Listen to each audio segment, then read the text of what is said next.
Canada must work more closely with democratic allies like the United States in countering Beijing's efforts to interfere in our democratic life. The level of angst directed against you, and you have family members at risk. We need to rally behind you and others like you. Don't you think we should be going on offense, covertly, overtly? You want to mess with us? Okay, we'll mess with you. We should be funding VPN technologies that will allow people behind great firewalls like the one in the PRC to access news and information from the outside world, so that they actually get the truth rather than propaganda. Conservative foreign affairs critic Michael Chong there speaking to the Congressional Executive Commission on China in Washington today, calling for more cooperation to counter Chinese meddling.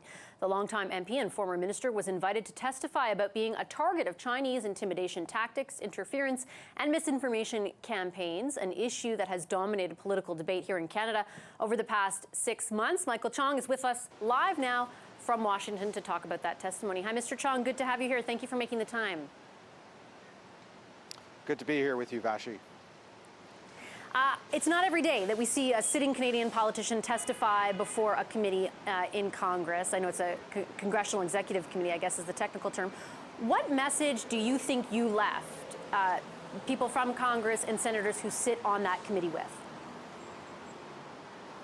Well, the message I left with members of Congress and U.S. senators was that transnational repression, foreign interference from Beijing in Canada is not just happening to me, it's happening to Canadians across the country. It's in the form of targeting of university campuses, targeting of sensitive research, targeting of coercing Canadians to go back to the PRC to face prosecution without the Canadian government knowing. It's also targeting of human rights activists, pro-Hong Kong democracy activists, so many other people whose stories go untold.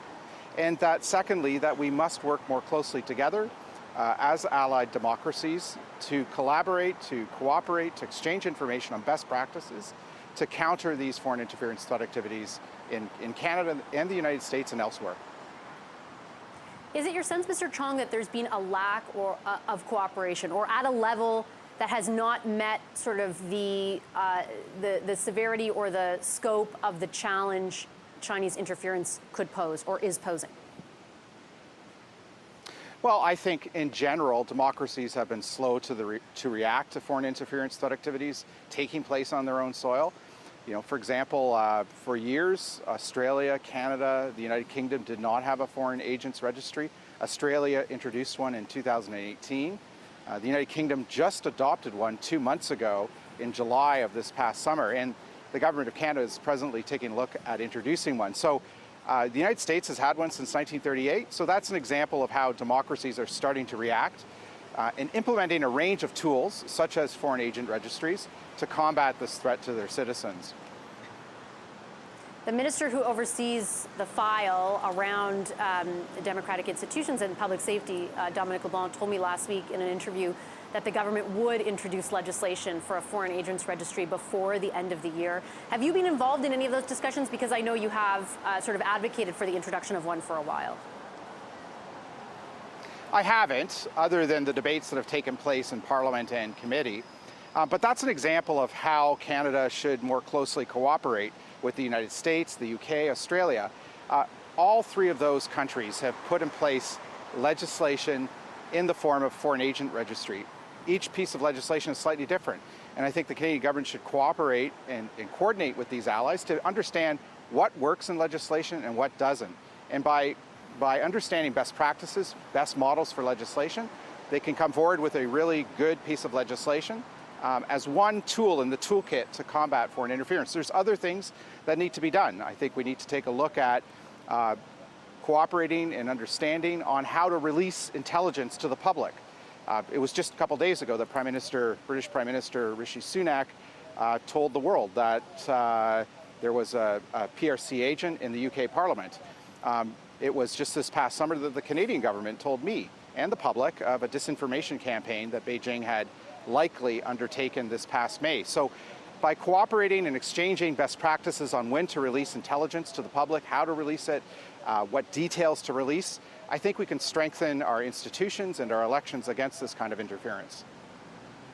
Can I ask about the challenge there may be in kind of instigating or creating the level of political will that might be necessary to do a lot of what you're talking about? I think people know it's the right thing and they want to do the right thing, and certainly there's a high level of interest on both sides of the border. But I was looking through some economic statistics. For example, in the U.S. in 2022, the trade deficit with China, so the portion, the amount imports exceeded exports, went up by 8%. In Canada, we hit a record year with Chinese imports in 2022. It crossed the $100 billion mark. I'm just wondering, from your perspective, I know you get the economic realities, but how, we know that we need China, and China knows that we need China in an economic sense. So how do we also get them to know we are serious about countering the kinds of things that have happened to you and others?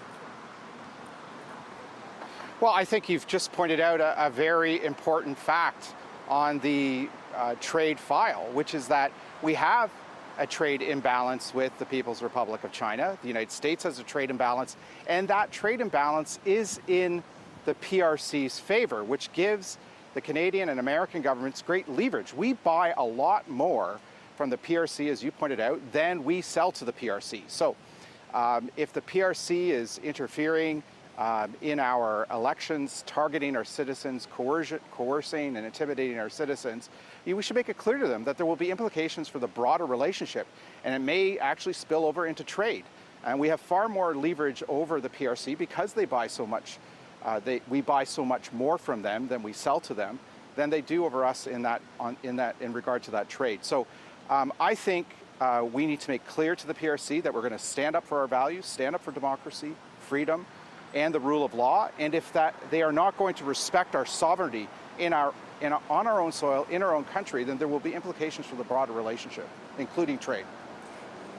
You were also asked about and spoke about your own experience as a target of foreign interference. And part of what you said kind of piqued my interest because it seemed a bit new to me compared to what we already have known through media reports here. And that is, since basically it became known through that CSIS report and the Globe and Mail's reporting that you were targeted, there have been other sort of disinformation campaigns levied against you. Can you detail for Canadians watching tonight exactly the form that that's taken?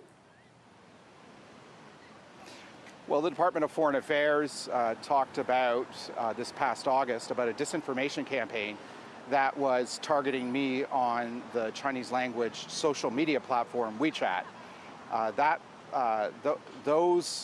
disinformation narrative suggested untrue things about me and my family, about my motivations for speaking up about foreign interference. And it was posted, the department concluded it was most likely posted from PRC accounts emanating from the PRC in Beijing, and that it reached 5 million WeChat users over the space of about a week, 1 million of which are in Canada. And so that was a specific example of disinformation coming from the PRC. There are many more cases of that have taken place. We know of the case targeting candidate Canny Chu in Richmond-Stevenson East in the last election, and many more cases that are taking place. And so that's an example of how going public with this information equips citizens and elected officials with the information they need to protect themselves and defend themselves against these information attacks. I imagine those are the sorts of things that will be part of what the inquiry, the just launched inquiry into foreign interference, will look at. Mr. Chong, has anyone been in contact with you to testify before that inquiry or be a part of it in any way? Do you imagine you will take part in that in some capacity? Not as of yet, Vassy, but I'm looking forward to Justice Hogue starting her work. I'm looking forward to the testimony that witnesses will provide to the inquiry. I think it's going to hopefully result in a report with recommendations that will help strengthen our democracy. I hope it proposes a range of measures for countering things like disinformation that are targeting our democratic institutions and our elections. And so I'm looking forward to the work of Justice Hogue. Okay, Mr. Chong, I'll leave it there. I appreciate your time this evening. Thank you so much.